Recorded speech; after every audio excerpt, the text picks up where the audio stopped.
Hello dear student, welcome to our YouTube channel. हमारे इस YouTube channel पर आप सभी का स्वागत है। आज के इस वीडियो सेशन में हम देखने वाले हैं क्लास 12 फिजिक्स का नेक्स्ट वीडियो लेक्चर। जैसा आप लोगों को पता है कि अभी तक जितने भी वीडियो लेक्चर हम लोगों ने अपलोड किए उसमें पार्ट ए और पार्ट बी, अध्याय नंबर 1 के पार्ट ए और पार्ट बी को हम लोगों ने कंप्लीट कर दिया। आज से हम पार्ट सी, 3 भागों में मैंने बांटा था है ना, पार्ट सी को डिस्कस करने वाले हैं। क्लियर? तो स्टार्ट करते हैं आज के इस वीडियो को। इससे पहले सभी स्टूडेंट को कहूँगा कि जिन्होंने अभी तक हमारे चैनल को सब्सक्राइब नहीं किया वो सब्सक्राइब जरूर करना, अपने फ्रेंड्स तक शेयर करना, बेल आइकन को प्रेस कर लेना ताकि जैसे ही आपको वीडियो जो है यहाँ अपलोड होते हैं अपडेट मिलते रहें। ठीक है, चलो। तो देखो, पार्ट ए और पार्ट बी को पूरी तरह से अकॉर्डिंग टू सिलेबस बिल्कुल हर एक चीज़ों को कवर करते हुए हम लोगों ने कंप्लीट किया। उसी तरह से पार्ट सी में आ जाते हैं। ये आखिरी पार्ट है, इसके बाद अध्याय नंबर 1 पूरा कंप्लीट हो जाएगा। ठीक है, वीडियो थोड़ा आने में देरी हो जा रहा है, कोई दिक्कत नहीं है। जितने भी वीडियो आ रहे हैं एकदम कंप्लीट आ रहे हैं। और जो भी मैं लेक्चर पढ़ा रहा हूँ ऐसा नहीं इंपॉर्टेंट टॉपिक को बस पढ़ा के ख़त्म कर रहा हूँ, ऐसा वाला कोई हिसाब ही नहीं है। क्लियर है ना? जो शुरू से जुड़े हुए हैं हमारे चैनल के साथ उनको पूरी बातें क्लियर हो गई होंगी। अकॉर्डिंग टू सिलेबस हम वर्क कर रहे हैं। ऐसा नहीं है कि मैं बस इंपॉर्टेंट टॉपिक गॉस के प्रमेय को पढ़ा दिया, उसके 1-2 अनुप्रयोग को पढ़ा दिया, काम खत्म हो गया, ऐसा वाला काम नहीं कर रहे हम लोग। ठीक है ना? मतलब आप यदि इसको कहीं भी आप नहीं पढ़ोगे तो भी आप बस वीडियो देख करके सारी चीज़ें अच्छे से समझ सकते हो। उम्मीद करता हूँ चीज़ें समझ आ गई होंगी क्या कहना चाहते हैं सर जो। ठीक है, चलो। तो पार्ट सी के इस सीरीज में हम लोग देखेंगे विद्युत फ्लक्स को। सबसे पहले विद्युत फ्लक्स क्या होता है उसको समझने के बाद फिर हम गॉस के प्रमेय और गॉस के प्रमेय के अनुप्रयोग को खत्म करेंगे। इसके साथ ही अध्याय नंबर 1 जो है कंप्लीट हो जाएगा। और जैसे ही अध्याय number 1 according to syllabus complete हो जाएगा, मैं आप लोगों को प्रीवियस ईयर के इंपॉर्टेंट क्वेश्चन आंसर जो है वो प्रोवाइड कराऊंगा। फिर आपको क्या करना है, उस पर थोड़ा कमांड लगाना है। आप क्वेश्चन सॉल्व कर पाते हो नहीं कर पाते हो वो सारी चीज़ें आपको देखनी है। क्लियर? तो देखो, विद्युत फ्लक्स आखिर होता क्या है भाई, 1 to 1 इसको थोड़ा डिस्कस करते हैं। देखो, इसका डेफिनेशन था इसलिए मैंने पहले से नोट डाउन कर रखा है, ध्यान समझना। विद्युत फ्लक्स क्या होता है? तो किसी विद्युत क्षेत्र में स्थित किसी पृष्ठ के अभिलंबवत गुजरने वाली वैद्युत बल रेखाओं की संख्या को उस पृष्ठ से संबद्ध विद्युत फ्लक्स कहते हैं। क्लियर? परिभाषा आपके सामने है, नोट डाउन कर लेना, एक नोटबुक बनाते हुए चलना। मैं शुरू से कहूँ, जो अभी नए विद्यार्थी हैं जो हमारे चैनल में पहली बार विजिट कर रहे हैं या पहली बार हमारे वीडियो को देख रहे हैं, वो भी समझ लो। सारे वीडियो को देखना है आपको, और यदि अच्छे लगे तब आप फॉलो करते हुए एक नोटबुक प्रिपेयर करोगे। देखना, वो सबसे बेस्ट नोटबुक बन के आपके लिए तैयार हो जाएगा और फाइनल एग्जाम तक आपके लिए बहुत ही हेल्पफुल होगा। उसके बाद भी प्रतियोगी परीक्षा या प्रवेश परीक्षा में आप बैठोगे, ठीक है, उसके लिए भी बहुत हेल्पफुल होगा। चलो, तो क्लियर हो गया, परिभाषा समझ आएगा। किसी विद्युत क्षेत्र में स्थित किसी पृष्ठ के अभिलंबवत या लंबवत गुजरने वाली विद्युत बल रेखाओं की संख्या को उस पृष्ठ से संबद्ध विद्युत फ्लक्स कहते हैं।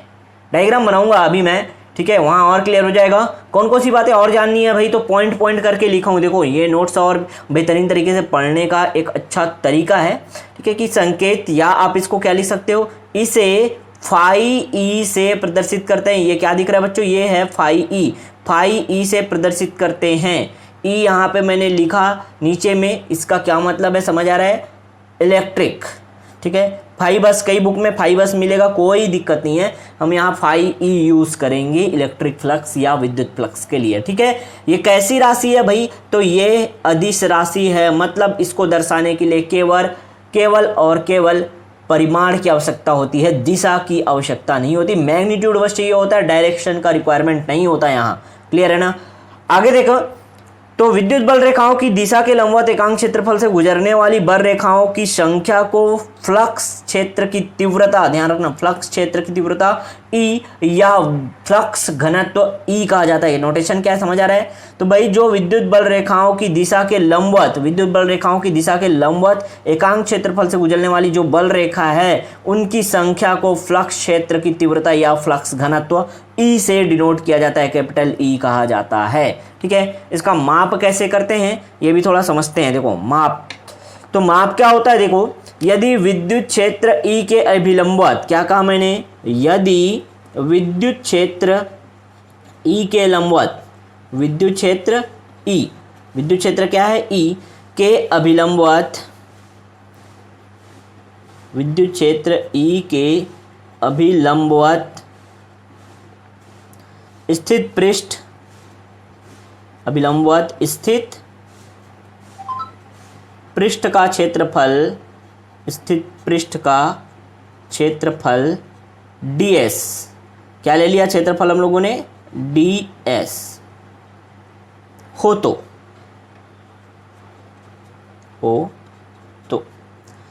क्लियर हो रहा है क्या भाई। विद्युत क्षेत्र जो E है उसके अभिलंबवत जो स्थित पृष्ठ है उसका क्षेत्रफल क्या है, ds हो तो उससे बद्ध या गुजरने वाला विद्युत फ्लक्स क्या होगा, हो तो उससे बद्ध या गुजरने वाला, क्या कहा, उससे बद्ध या गुजरने वाला, उससे बद्ध या गुजरने वाला विद्युत फ्लक्स क्या होगा। ठीक है, तो उससे बद्ध या गुजरने वाला विद्युत फ्लक्स जो है वो क्या होगा, तो इसको हम लोग बना देते हैं फाई ई बराबर E इंटू ds।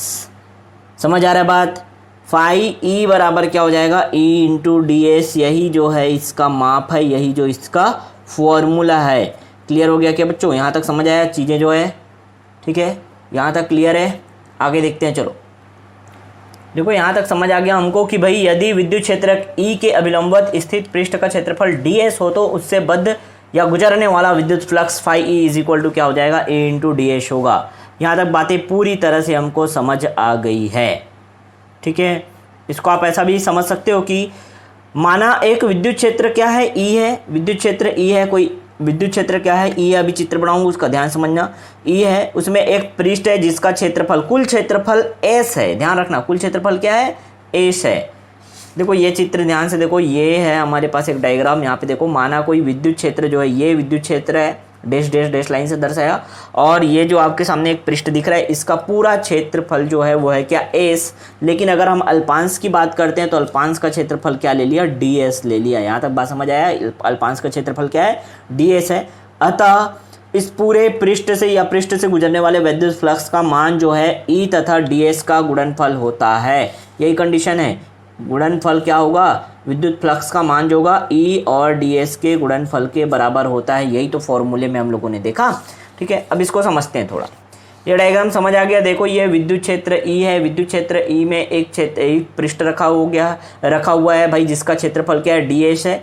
और ये विद्युत क्षेत्र E है, इसमें ये जो है देखो इसके अभिलंबवत इलेक्ट्रिक फील्ड E यहाँ पे दिख रहा है, इलेक्ट्रिक फील्ड E है, यहाँ पे कोण क्या है, थीटा। इसके अभिलंबवत देखें तो ये जो इस पृष्ठ के अभिलंबवत ये रेखा जा रही है, देखो E cos थीटा लिखा मैंने, क्योंकि यहाँ पे थीटा था तो भाई इसका जो एक जो है घटक क्या होगा, cos थीटा है ना, और एक घटक क्या होता है, sin थीटा होता है। तो ये थीटा जिसके साथ बना होता है वो cos थीटा होता है, तो E cos थीटा, ये मान तो तुमको समझ आता होगा कैसे होगा। ठीक है, समझ आ रहा है ना बात, जिसके साथ थीटा कोण बना है। अभी अगर मैं इसका एक और घटक यहाँ पे निकालूं, देखो एक घटक ये हो गया, एक घटक इधर कहीं आएगा, इधर कहीं ऊपर में, तो ये साइन थीटा होता है। जिसके साथ थीटा बना होता है वो हमेशा कॉस में होता है, तो इसका क्या हुआ, E cos थीटा। ये वाला मान समझ आया क्या सभी लोगों को, क्लियर। तो क्या हुआ भाई, आखिरकार देखो फॉर्मूला क्या था, phi E is equal to E into ds, यही था ना, phi E is equal to E into ds था। यदि विद्युत क्षेत्र E, यहाँ पे लिख देता हूँ, चलो आगे क्या करना है इसका छोटा सा व्यंजक देख लेते हैं। यदि विद्युत क्षेत्र E, यदि विद्युत क्षेत्र E के अभिलंबवत स्थित, के अभिलंबवत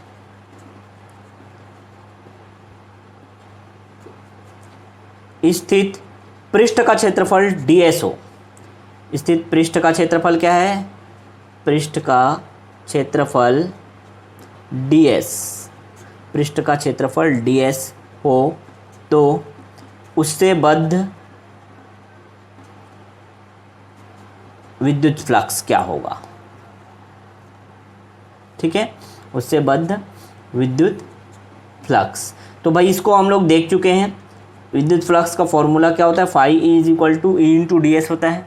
ठीक, लेकिन यदि ये E जो है, E पृष्ठ के अभिलंब से थीटा कोण बनाते हुए, देखो E, ये पृष्ठ E जो है अभिलंब से क्या बना रहा है, थीटा कोण बनाते हुए यदि स्थित है, तब इसका जो अभिलंबवत घटक क्या होगा, ई कॉस थीटा होगा।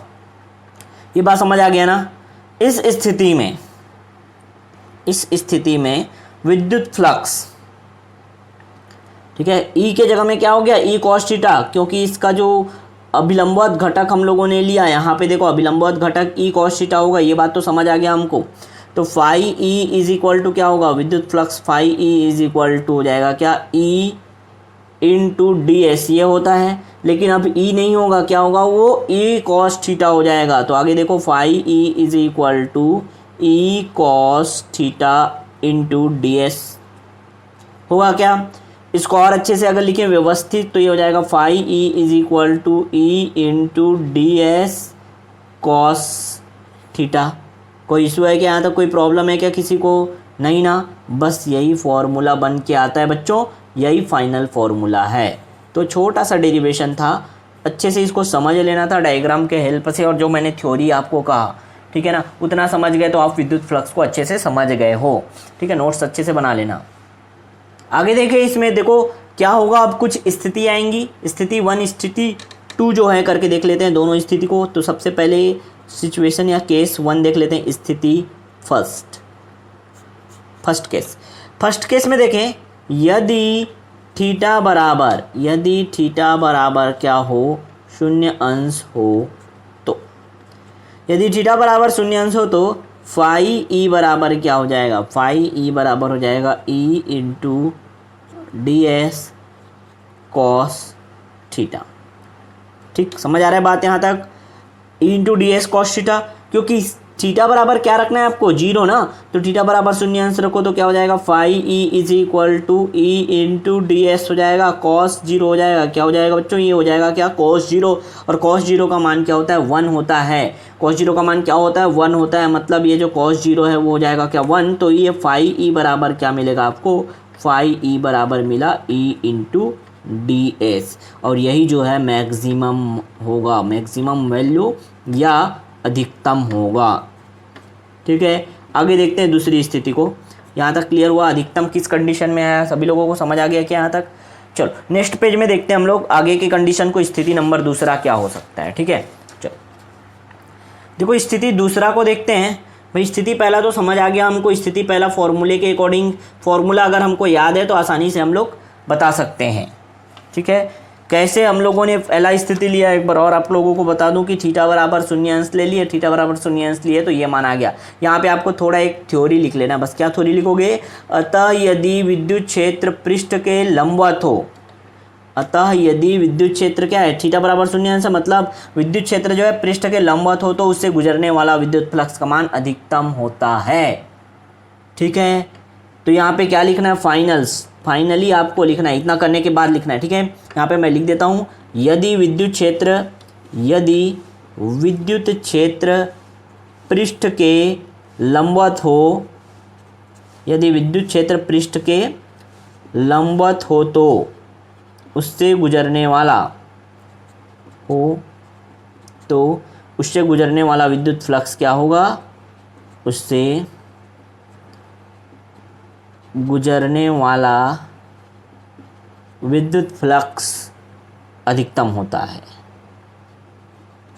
उससे गुजरने वाला विद्युत फ्लक्स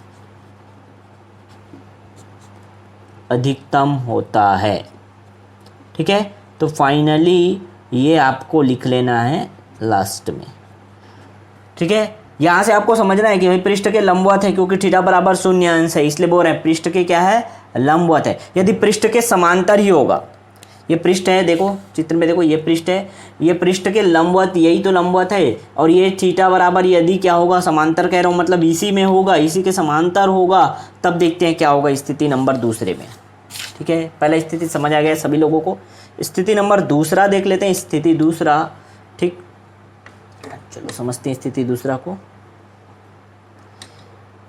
सेकंड केस या स्थिति दूसरा देख लेते हैं। चलो भाई स्थिति दूसरा में देखो, यदि थीटा बराबर 90 अंश हो, यदि थीटा बराबर क्या है, 90 अंश हो, तो थीटा बराबर यदि 90 अंश हो तो फाई का फॉर्मूला क्या होता है, phi E is equal to E into D S cos theta होता है क्या, into D S cos theta. Cos theta की जगह में मान रखोगे थीटा का मान कितना 90 अंश, तो phi E is equal to क्या हो जाएगा, E into D S cos 90 degree, और कॉस 90 का वैल्यू कितना होता है, 0 होता है, इसलिए इसका पूरा मान क्या हो गया, 0 हो गया। तो फाई ई बराबर क्या हो गया, 0। क्या हुआ, 0। कोई डाउट क्या आया तक बच्चों, समझ आ गया? मतलब क्या कह सकते हैं, यदि विद्युत क्षेत्र पृष्ठ के समांतर हो, इसको भी लिख लेना, अतः यदि विद्युत क्षेत्र पृष्ठ के समांतर हो, पृष्ठ के समांतर हो, तब उससे गुजरने वाला विद्युत फ्लक्स, तब उससे गुजरने वाला विद्युत फ्लक्स क्या होता है, 0 होता है। विद्युत फ्लक्स का मान या विद्युत फ्लक्स 0 होता है।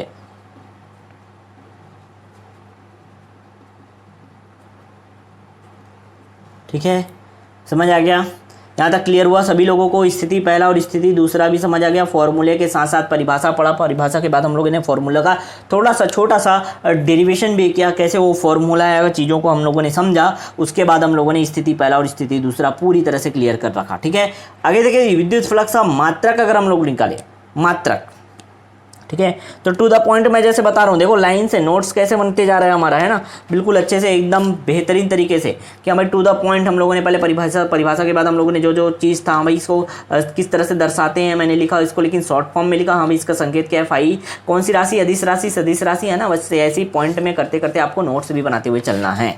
ठीक है, चलो आगे देखें। तो नेक्स्ट पॉइंट में हम लोगों को क्या देखना है, हम लोग को देखना है क्या कि भाई इसका मात्रक क्या होता है। ठीक है, नेक्स्ट पॉइंट है, अब पूरा हम लोग डेरिवेशन कर लिए, आखिर विद्युत फ्लक्स का मात्रक क्या होता है, यूनिट क्या होता है, वो देख लेते हैं। ठीक है सर, देखो मात्रक क्या होता है, तो मात्रक की बात करें तो विद्युत फ्लक्स का मात्रक कहाँ से निकालेंगे, तो हमको क्योंकि सूत्र पता है, चूंकि हम जानते हैं सूत्र हमारे पास क्या है, जल्दी से बता दो, चलो जल्दी से बताओ।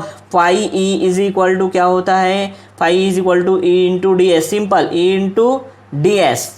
ठीक है, यही तो मेन फॉर्मूला था। हाँ भाई, वो अगर थीटा कोण बना रहा था तो ई इंटू डी एस या E D S cos theta, ये हम लोग लिख रहे थे, वो तो थीटा कोण बना रहा था तब की बात है, छोड़ो इसको, ये मेन फॉर्मूला है, ये बेसिक फॉर्मूला है।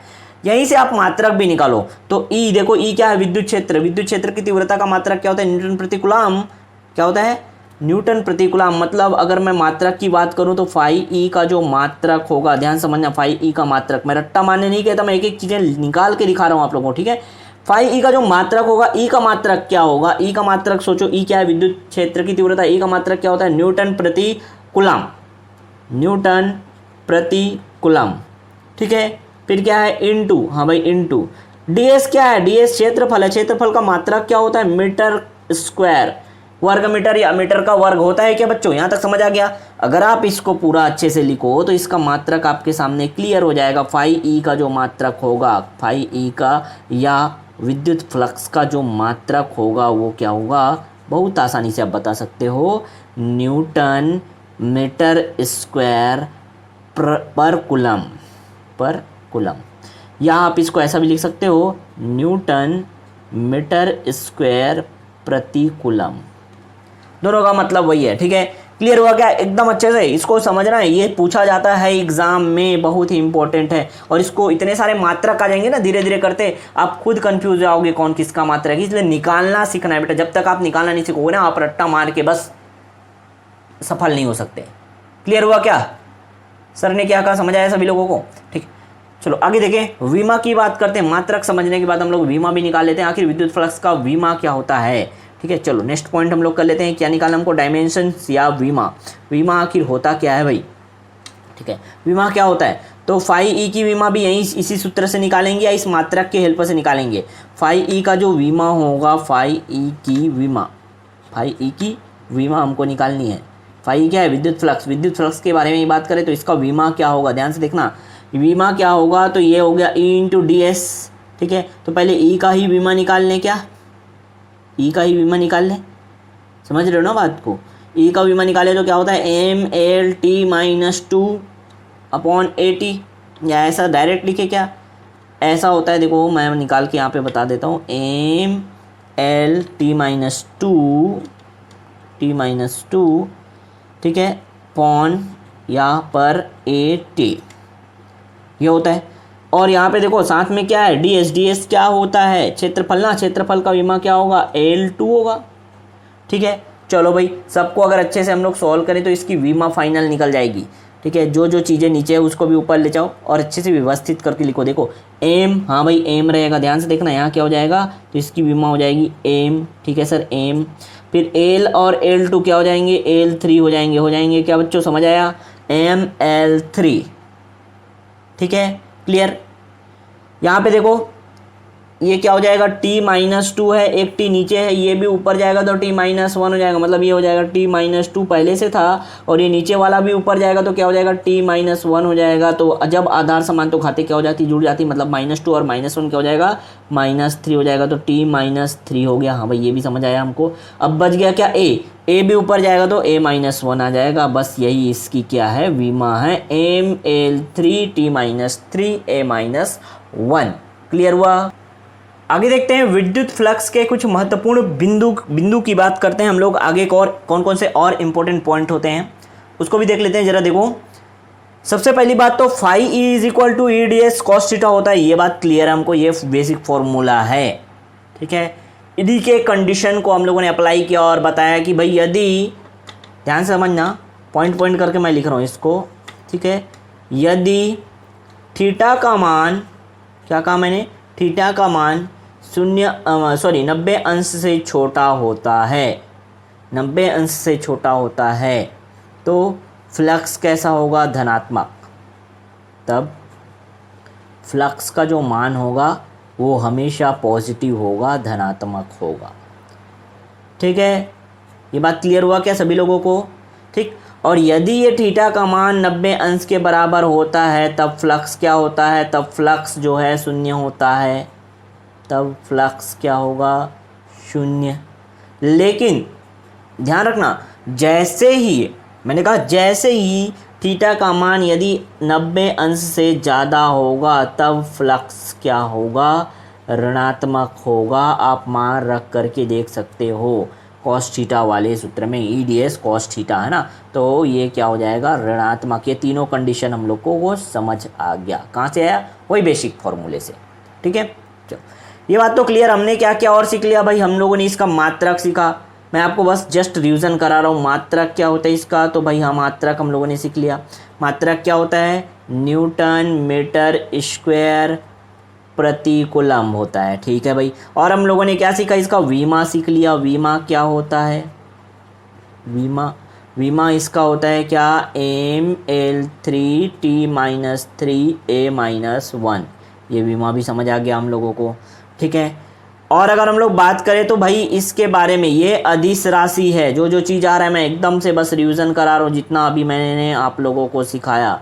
कैसी राशि है ये, अदिश राशि है। इसको दर्शाने के लिए केवल परिमाण की आवश्यकता होती है, दिशा की आवश्यकता बिल्कुल भी नहीं होती। ठीक है, समझ आया क्या। ठीक, आगे अगर हम लोग देखें तो इसका मान क्या क्या हो सकता है, इसका मान धनात्मक भी हो सकता है, ऋणात्मक भी हो सकता है, या शून्य हो सकता है। याद रखना, इसका मान, किसका मान, विद्युत फ्लक्स फाई ई का मान धनात्मक ही होगा, ऐसा जरूरी नहीं है। क्या क्या हो सकता है, धनात्मक हो सकता है, ऋणात्मक हो सकता है, या शून्य भी हो सकता है। ये इम्पोर्टेंट बातें जो हम लोगों ने सीखी, इसके बेसिस पे वो सारी चीज़ें मैंने आपको बता दिया। परिभाषा एक बार और बहुत ही इम्पोर्टेंट है, इसका परिभाषा क्या होता है, विद्युत क्षेत्र में रखी हुई सतह से सतह के अभिलंबवत या लंबवत गुजरने वाली विद्युत बल रेखाओं की कुल संख्या को विद्युत फ्लक्स कहते हैं। ठीक है, और यह विद्युत फ्लक्स जो है विद्युत क्षेत्र का ही एक गुण है। इतना चीज़ें आप लोगों को पता होनी ही चाहिए। ठीक है, क्लियर हुआ क्या बच्चों, यहाँ तक आज जो हम लोगों ने पढ़ा क्या, विद्युत फ्लक्स आप लोगों को पूरा क्लियर हो गया होगा, उम्मीद करता हूँ। ठीक है, चलो देखो बच्चों, आज के क्लास में एक छोटा सा टॉपिक और कवर कर लेते हैं, उसके बाद हम लोग गॉस के प्रमेय को स्टार्ट करेंगे नेक्स्ट वीडियो में। ठीक है ना, ये चीज़ें जो मैं आपको बता रहा हूँ वो बहुत ही इंपॉर्टेंट है गॉस के प्रमेय को समझने के लिए। वो क्या है? घन कोण। घन कोण आखिर होता क्या है उसको समझते हैं अभी, ठीक है। बस ध्यान से समझना घन कोण क्या होता है। घन कोण अगर समझ आ गया तो आगे इसका यूज़ बहुत ही ज़्यादा है गॉस के प्रमेय में, ठीक है। घन कोण क्या होता है इसका परिभाषा सही ध्यान से सुनो। किसी पृष्ठ द्वारा किसी बिंदु पर बनाए गए कोण को घन कोण कहते हैं। क्या कहा मैंने? किसी पृष्ठ द्वारा किसी बिंदु पर बनाए गए कोण को घन कोण कहते हैं, ठीक है। लिख लेते हैं, चलो भाई। किसी पृष्ठ द्वारा किसी बिंदु पर बनाए गए किसी पृष्ठ द्वारा किसी बिंदु पर बनाए गए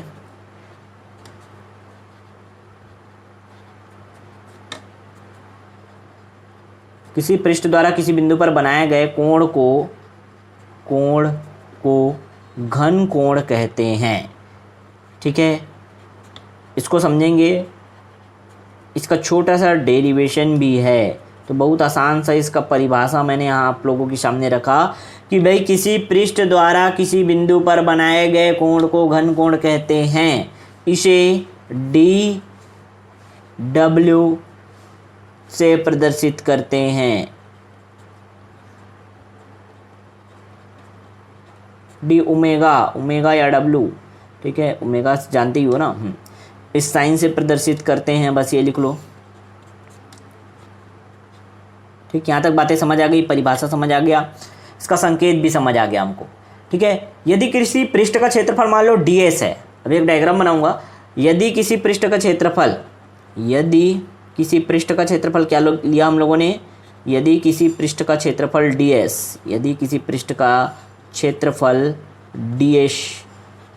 ds तथा उनकी बिंदु O से एक बिंदु से दूरी या एक बिंदु पर जो बनाए गए कोण है ना, तो बिंदु ले लिए, तथा उनकी बिंदु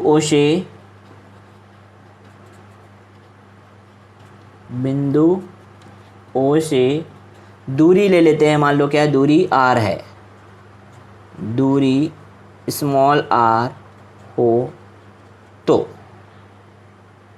ठीक है। डायग्राम बनाते हैं, उससे आपको पूरा क्लियर हो जाएगा भाई ये क्या कह रहे हैं सर जो है ना। तो देखो डायग्राम ध्यान से देखना। किसी पृष्ठ का क्षेत्रफल, एक पृष्ठ लिया हम लोगों ने जिसका क्षेत्रफल क्या है? ds। चलो भाई ये पृष्ठ ले लिया हम लोगों ने, इसका क्षेत्रफल क्या है? इस पृष्ठ का क्षेत्रफल मान लो क्या है? ds है। इस पृष्ठ का क्षेत्रफल क्या है बच्चों? ये इस पृष्ठ का क्षेत्रफल ds है। अब पृष्ठ के क्षेत्र देखो, परिभाषा को भी देखो। यदि किसी पृष्ठ द्वारा किसी बिंदु पर, एक बिंदु है, मान लो बिंदु क्या है? O, यहाँ पे एक बिंदु है, तो इस बिंदु O पर बनाए गए कोण को पृष्ठ द्वारा बिंदु O पर बनाए गए कोण को ही घन कोण कहते हैं। क्लियर हुआ क्या बच्चों? समझ आया ना? तो ये देखो घन कोण, यही तो घन कोण है भाई, यही घन कोण है। अब हम लोगों ने क्या किया कि भाई यदि किसी पृष्ठ का क्षेत्रफल क्या है? ds। ये देखो घन कोण, यहाँ पे जो कोण बना वही क्या है? घन कोण है। इसको किससे दर्शाया हम लोगों ने? dw से दर्शा दिया, क्योंकि पृष्ठ भी हम लोगों ने ds लिया है। मतलब छोटे भाग की या छोटे से छोटे मान की बात करें हम लोग, ठीक है। यहाँ तो किसी पृष्ठ का क्षेत्रफल ds तथा उनकी बिंदु O से दूरी जो है क्या है? देखो O से दूरी, ये बिंदु O से इस पृष्ठ की दूरी जो है वो है क्या? Small r। क्या है बच्चों?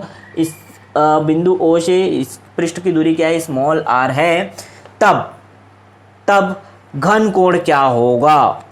ठीक है, तब ये घन कोण जो दिख रहा है, तब घन कोण का क्या फॉर्मूला होगा? ध्यान समझना। तब घन कोण क्या होगा? घन कोण बराबर होगा क्षेत्रफल बटे दूरी का वर्ग। क्या होगा? क्षेत्रफल बटे दूरी का वर्ग, ठीक है। क्षेत्रफल बटे दूरी का वर्ग होगा।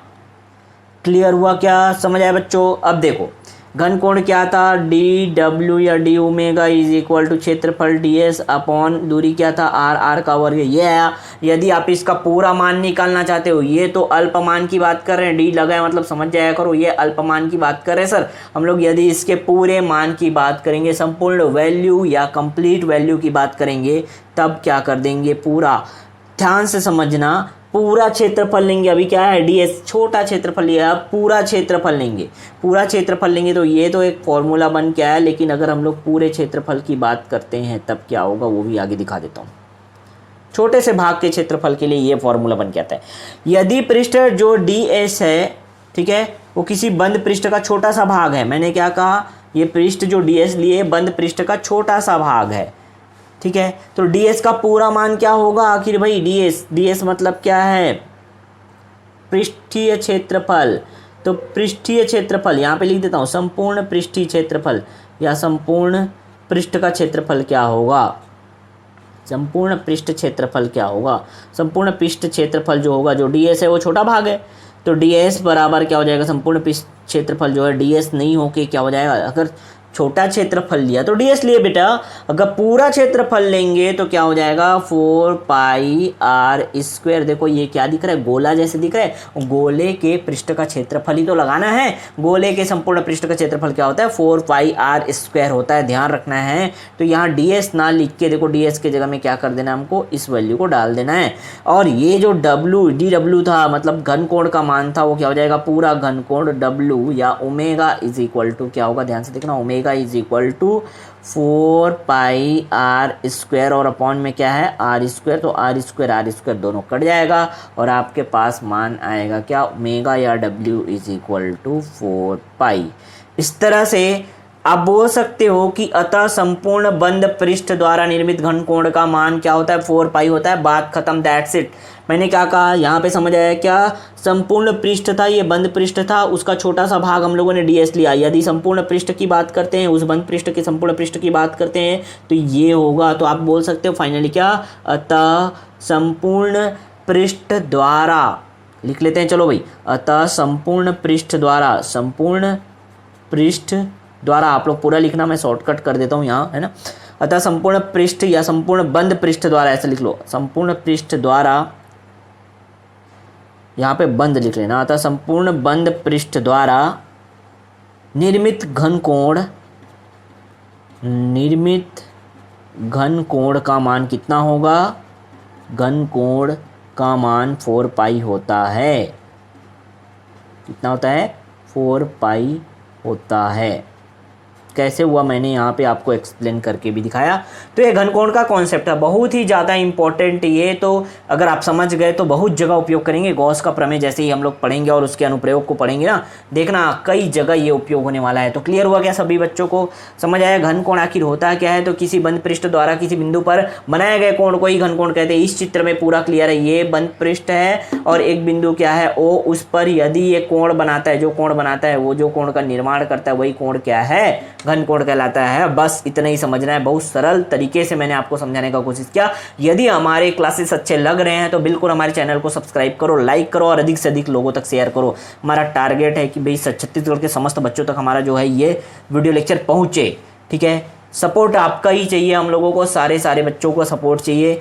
ठीक, चलो तो मिलते हैं नेक्स्ट वीडियो में। पूरी बातें शायद समझ गए होंगे। नेक्स्ट वीडियो में हम लोग बहुत इंपॉर्टेंट टॉपिक गॉस के प्रमेय को करेंगे। कोशिश कहता हूँ मैं, इसीलिए कोशिश हमारा हमेशा रहता है कि भाई डेली ज़्यादा से ज़्यादा वीडियो आपके लिए हम उपलब्ध करा सकें। ठीक है ना।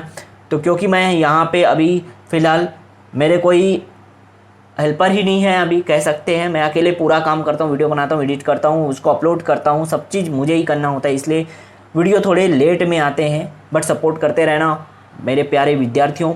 ज़रूर एक दिन हम लोग कंटिन्यूसली सभी सब्जेक्ट एक साथ डालेंगे हम लोग। ठीक है ना। चलो तो मिलते हैं नेक्स्ट वीडियो में। तब तक के लिए अच्छे से रहो, घर पे रहो, खुश रहो, सेफ रहो।